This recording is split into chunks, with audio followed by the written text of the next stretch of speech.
सुनिए, आज हम लोग पढ़ेंगे राइज ऑफ मगध। आपको चूंकि 16 महाजनपद के बारे में पढ़ाए थे, तो उसमें आप खुद इसमें लिखवा रहे होंगे 16 महाजनपद, तो मगध खाली छोड़ने के लिए कहे होंगे नहीं। तो उसकी वजह ये है कि मगध को हम लोग विस्तार से पढ़ेंगे, विस्तार से, चूंकि मगध एक ऐसा 16 महाजनपद में मगध ऐसा जनपद था, मतलब ग्रेट टेरिटोरियल स्टेट्स में मगध ऐसा था कि उसको वो पूरे धीरे धीरे करके पूरे भारत में अपना राज्य विस्तार किया। तो चूंकि केवल मगध ही अपना पूरा ऑल इंडिया एम्पायर बना सका, तो क्यों बना सका उसके बारे में हम लोग इसलिए अलग से पढ़ते हैं, ठीक है। तब क्या क्या हुआ, वजह क्या क्या हुई बता रहे आपको।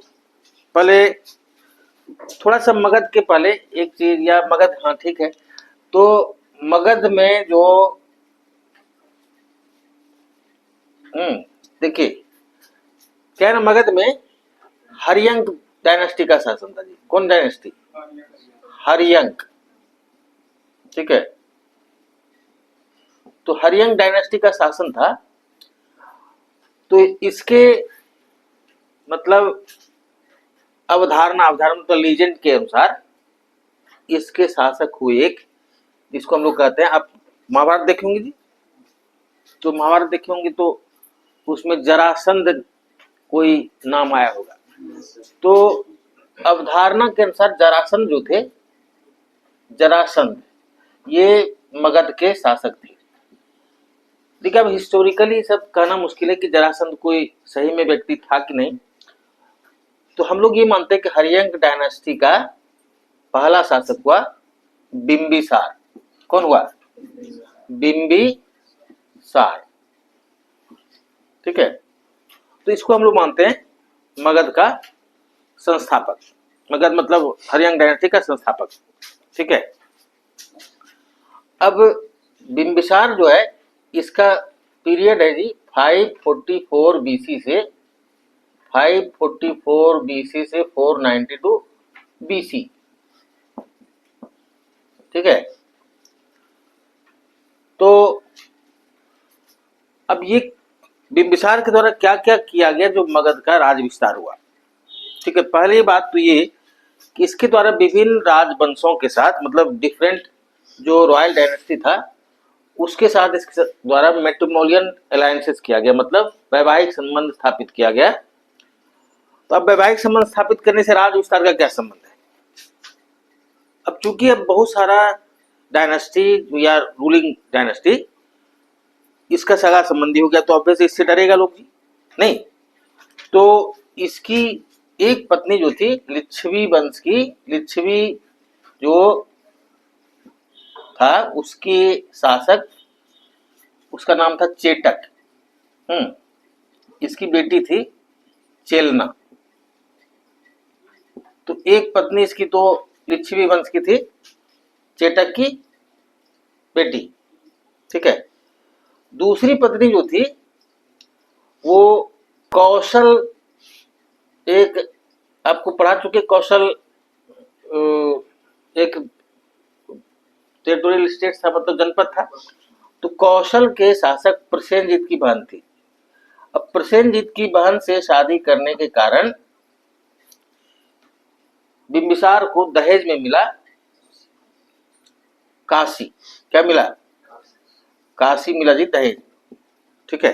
तो इसका एक्सपेंशन हुआ। अब इनकी एक और बहन पत्नी थी जो मद्र, ये पंजाब के क्षेत्र में था, मद्र, पंजाब के मद्र शासक की बेटी थी खेम, ठीक है। और कुछ सोर्स कहता है कि विदेह की राजकुमारी भी इनकी एक पत्नी थी। तो मतलब ये हुआ कि बहुत सारे राजवंश के साथ इनके द्वारा शादी की गई। तो ये मतलब इनका ये पावर बढ़ा, नहीं, पावर बढ़ा से मेरा मतलब है कि चूंकि बहुत सारा राजवंश इनका सगा संबंधी हो गया, तो ऑब्वियस है कि इनसे लोग डरते होंगे जी। अब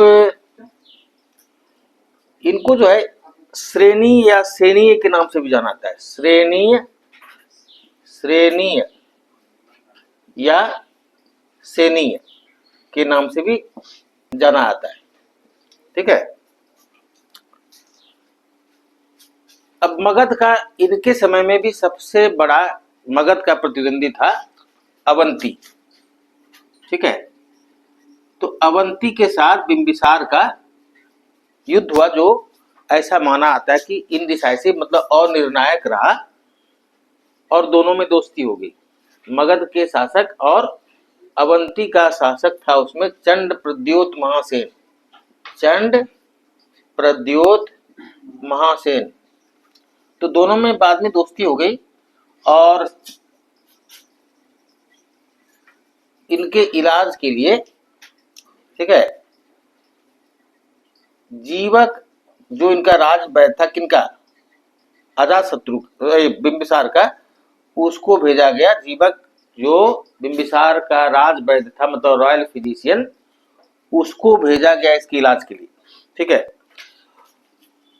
और बिंबिसार के शासनकाल में इसके पुत्र, बिंबिसार का पुत्र था अजातशत्रु, तो बिंबिसार के शासनकाल में अजातशत्रु द्वारा आक्रमण किया गया अंग पर और अंग को मगध में मिलाया गया। तो अब देखिए मगध बढ़ा, काशी उसमें आ गया और मगध में अंग शामिल हो गया, तो इतना तो बढ़ गया। अब बिंबिसार का उत्तराधिकारी हुआ अजातशत्रु। ठीक है। अजातशत्रु जो है इसका शासनकाल 492 बीसी से ये 460 बीसी के बीच रहा। अजातशत्रु के बारे में कहा जाता है किसके द्वारा अपने पिता की हत्या करके गद्दी हासिल की गई, इसलिए इसको इतिहास में पितृहंता भी कहा जाता है। पितृहंता क्या कहा गया, पितृहंता। ठीक है। तो और अजातशत्रु को कुनिक के नाम से भी जाना जाता है, कुनिक। ठीक है। तो अजातशत्रु के द्वारा अंग तो पहले मिला लिया गया था, अब इसके द्वारा वैशाली जो था बज्जी, वो गणतंत्र था और बहुत पावरफुल था। ठीक है।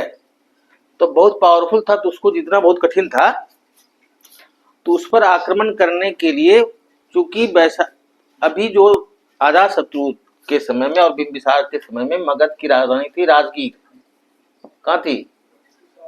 मगध की राजधानी, बिंबिसार और अजातशत्रु के समय में मगध की राजधानी राजगीर थी और बज्जी जो था गंगा के उस पार था, तो बज्जी पर आक्रमण करना आसान नहीं था। तो पाटलीग्राम एक जगह गंगा के किनारे अपना कैंप बनाया, कौन, अजातशत्रु, और इसका एक मंत्री था वर्षाकर। इसका मंत्री क्या नाम था? वर्षाकर। तो वर्षाकर के सहायता से इसके द्वारा बज्जीगण में फूट डाली गई। और उसके बाद 16 वर्ष के मेहनत के बाद बज्जी को ये जीत लिया, तो बज्जी भी इसमें शामिल हो गया। तो आप याद रखिएगा कि वर्षाकर के सहायता से इसके द्वारा बज्जीगण में, लिच्छवीगण में फूट डालकर उसको 16 वर्ष के अथक परिश्रम के बाद उसको अपने इसमें मिला लिया गया। क्या चीज में? मतलब अपने राज्य में मिलाया गया, मगध में मिलाया गया। मल्ल को भी इसके द्वारा जीता गया।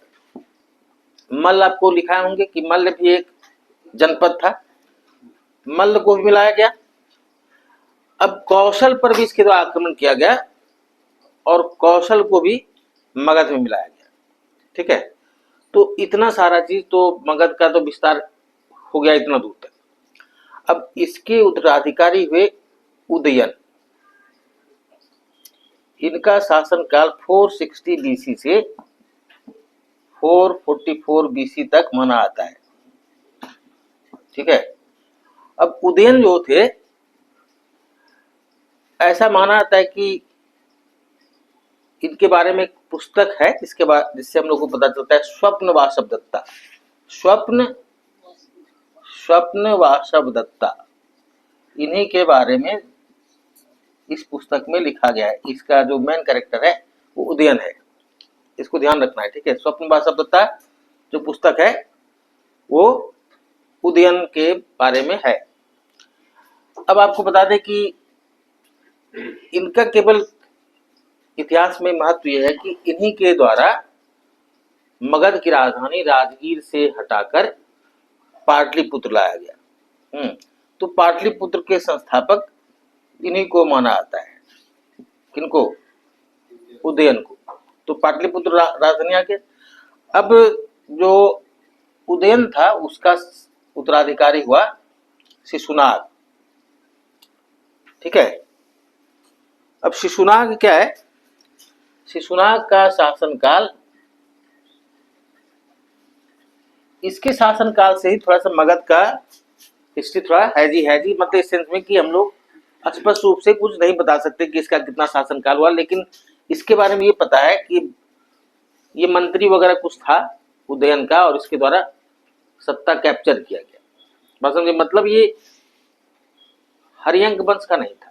बात समझे? तो शिशुनाग जो है इसको क्या चीज का क्रेडिट दिया जाता है कि शिशुनाग के द्वारा अवंती को हराया गया। अवंती जो इसका सबसे बड़ा प्रतिद्वंदी था इसको हराया गया। शिशुनाग को क्रेडिट इस बात का दिया जाता है, ठीक है। और इसके द्वारा स्थापित वंश को कहा गया शिशुनाग वंश, ठीक है। अब शिशुनाग वंश में कितने शासक हुए, क्या हुए पता नहीं, लेकिन इसके इस वंश के एक शासक हुए कालाशोक।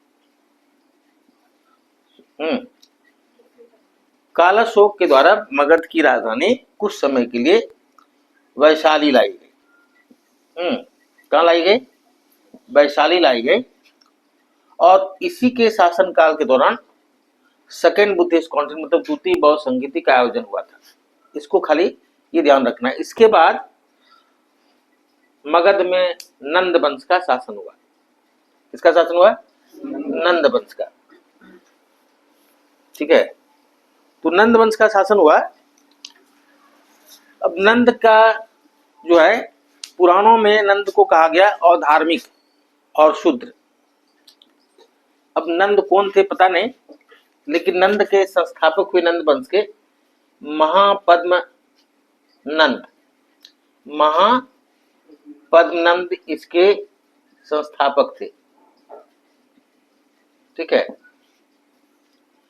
और ये बहुत मतलब क्या कहते हैं, बहुत इनको कहा था बहुत महान शासक कही एक तरह से नंद वंश का सबसे महान शासक, क्योंकि इनके पास बहुत लंबी चौड़ी सेना थी, ठीक है। और इनको उग्रसेन के नाम से भी जाना जाता है। क्या चीज नाम से? उग्रसेन, ठीक है। इनके द्वारा 2-3 उपाधि ली गई, जैसे देखिए महाछत्रांतक, ये सब लिख लीजिए। महाछत्रांतक, महाछत्रांतक,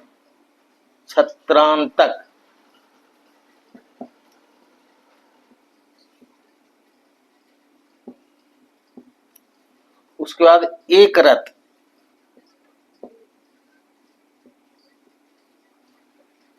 ठीक है। और कुछ विशेष इनके बारे में जानकारी की आपको आवश्यकता नहीं है, ठीक है। ये याद रखना है कि उग्रसेन भी इनको कहा जाता है। इनके द्वारा महाछत्रांतक की उपाधि ली गई और एक रथ की उपाधि ली गई। अब नंद वंश में ऐसा कहा जाता है कि 9 शासक हुए। तो 9 शासक हुए, लेकिन हम लोग उतना नहीं जानेंगे, केवल ये जानेंगे कि नंद वंश का अंतिम शासक हुआ धनानंद, ठीक है। धनानंद को ग्रीक स्रोतों में कहा गया अग्रमीज। अग्रमीज इसका मतलब होता है सन ऑफ उग्रसेन, इसका अर्थ होता है उग्रसेन का बेटा। अब धनानंद के बारे में ऐसा कहा आता है कि इनके पास इतनी सेना थी कि अलेक्जेंडर की सेना डर से वापस हो गई। बात समझे? मतलब एक बहुत स्ट्रॉन्ग शासक था धनानंद, ठीक है। और धनानंद को 322 बीसी में चंद्रगुप्त मौर्य के द्वारा हटाकर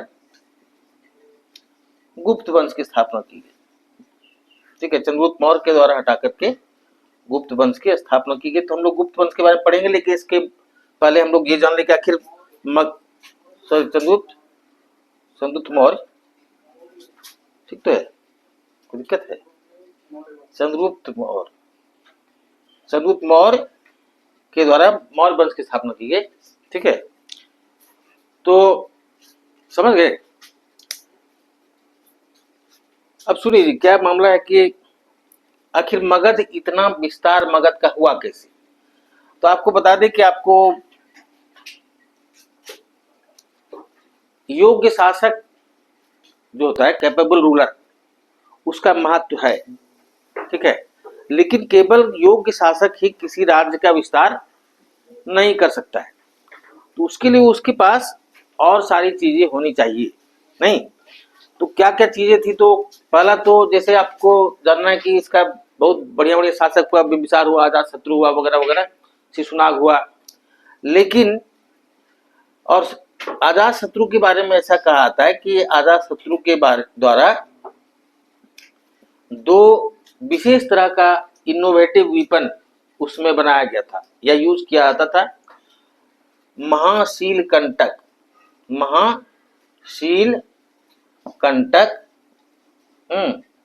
और रथ मूसल। महाशील कंटक क्या था कि इससे एक तरह से समझिए ऐसे ऐसे घुमाता था और उससे बड़ा बड़ा पत्थर फेंका आता था। ठीक है, तो हो गया महाशील कंटक। और दूसरा रथ मूसल। अब रथ मूसल क्या था? तो इसके बारे में ऐसा कहा जाता है कि रथ में चारों तरफ बड़ा बड़ा तलवार, दोनों तरफ से धार वाला, उसमें फिट कर दिया जाता था। अब युद्ध में दौड़ा दिया जाएगा तो या तो भागो या कटो, नहीं?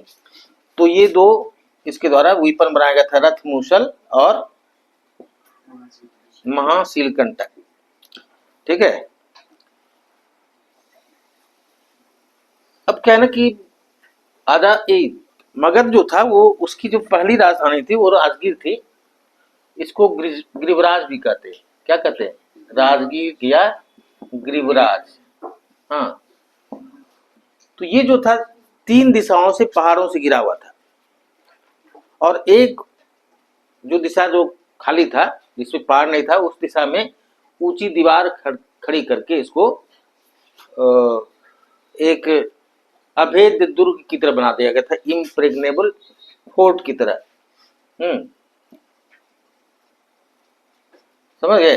तो इस कारण से अब अगर मगध के पर आक्रमण करना मुश्किल था, क्योंकि ये तो पहाड़ों से गिरा हुआ था 3 तरफ से। एक तरफ ऊंची दीवार खड़ी कर दी गई थी, तो आप उसके राजधानी पर आक्रमण नहीं कर सकते हैं। और इसका माना आता है कि इसका जो आर्किटेक्ट था वो था महागोविंद। किसका? महागोविंद। ये जो राजगीर में इस तरह की व्यवस्था की गई थी कि 3 तरफ से तो बाहर से घिरा हुआ था ही, और चौथी तरफ तो उसको और बनाने में किसका था योगदान? महागोविंद। इसका आर्किटेक्ट, इसका वास्तुकार हुआ महागोविंद। ठीक है, अब मगध की दूसरी राजधानी थी पाटलिपुत्र। पाटलिपुत्र की विशेषता क्या थी कि ये 3 दिशाओं से नदियों से घिरा हुआ था, गंगा, सोन और पुनपुन। अब देखिए, जैसे कि मान लीजिए अभी भारत जो है उसके पास 12 कोस्ट है, नहीं, लगभग 7500 किलोमीटर का भारत का कोस्ट है जी। तो भारत के पास नेवी है, नहीं? अब मान लीजिए नेपाल एक लैंड लॉक कंट्री है, तो उसको नेवी की जरूरत है? तो इसके पास चूंकि इसके चारों तरफ नदियां थी, तो इस कारण से इसके पास नेवी थी, तो कभी भी अपने ट्रूप्स को आसानी से मोबिलाइज करके जा सकता था जहां था, नहीं, और आक्रमण कर सकता था। लेकिन कोई लैंड जो रूलर, मतलब लैंड बेस्ड रूलर है, लैंड लॉक रूलर, उसके पास तो नौसेना रहेगा नहीं, तो इस पर आक्रमण करना बहुत कठिन था। तो ये भी एक कारण था कि इसको कहा था कि पाटलिपुत्र एक जल दुर्ग की तरह था, वाटर फोर्ट की तरह, क्योंकि ये 3 दिशाओं से घिरा हुआ था।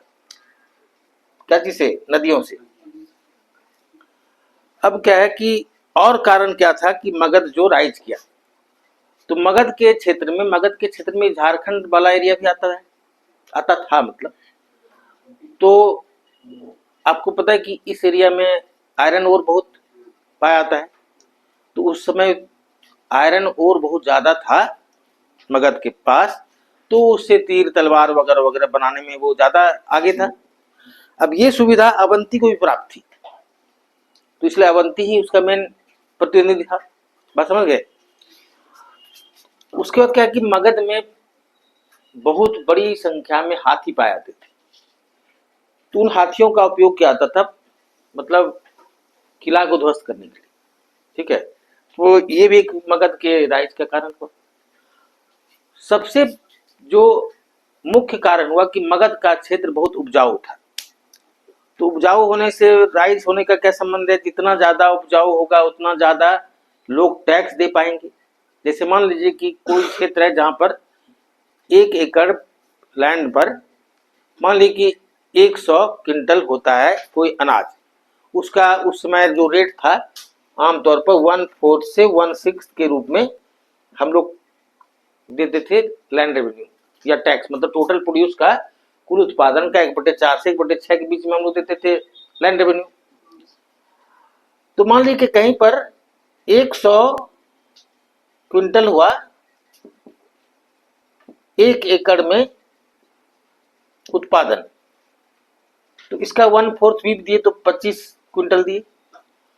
और कहीं पर अगर बहुत ज्यादा उपजाऊ है, 1 एकड़ में 500 क्विंटल हुआ, तो 1/4 दिए तो हम लोग 125 क्विंटल दिए। अब उतना ज्यादा जब हम लोग कर देंगे, तो जितना ज्यादा टैक्स उतनी बड़ी सेना, और जितनी बड़ी सेना उतना ज्यादा राज्य विस्तार। बात समझ गए। तो ये एक सबसे बड़ा कारण था मगध के राइज होने का। ठीक है, तो आपको हम बताएं मोटे तौर पर कि मगध का राइज का क्या क्या कारण हुआ। अब हम लोग इससे आगे बढ़े तो थोड़ा सा अलेक्जेंडर के इन्वेजन के बारे में हम लोग जान लेंगे, तब हम लोग मौर्यन डायनेस्टी के बारे में पढ़ेंगे। तो अलेक्जेंडर का इन्वेजन क्या है कि अलेक्जेंडर आपको पता है कि ग्रीक रूलर था जी, है ना। तो ये भारत की ओर आया, तो सबसे पहले इसकी मुलाकात हुई तक्षशिला के रूलर से। ठीक है, तक्षशिला का शासक था इसमें अम्बी। ठीक है, तो इसको दिखा कि इतनी बड़ी सेना इसके पास है, तो बिना युद्ध लड़े ये सरेंडर कर दिया। कौन? अम्बी। उसके बाद जब ये आगे और बढ़ा अलेक्जेंडर, तो इसकी भेंट हुई एक बहुत स्ट्रॉन्ग रूलर से। ठीक है, छोटे से क्षेत्र का वो शासक था पोरस। ठीक है, लेकिन इसके द्वारा पूरा स्ट्रांगली अलेक्जेंडर के इन्वेजन को काउंटर किया गया, और इतना छोटा सा किंगडम का रूलर होकर के इतना वैलेंटली लड़ाई करना, तो अलेक्जेंडर इससे पूरा खुश हुआ। इस कारण इसका जो है किंगडम को वापस मतलब रिस्टोर कर दिया गया, उसको दे दिया गया कि ठीक है। तो ये जो बैटल हुआ था, ये इसको कहते हैं बैटल ऑफ हेडास्पेस। ठीक है, क्या कहते हैं? Battle of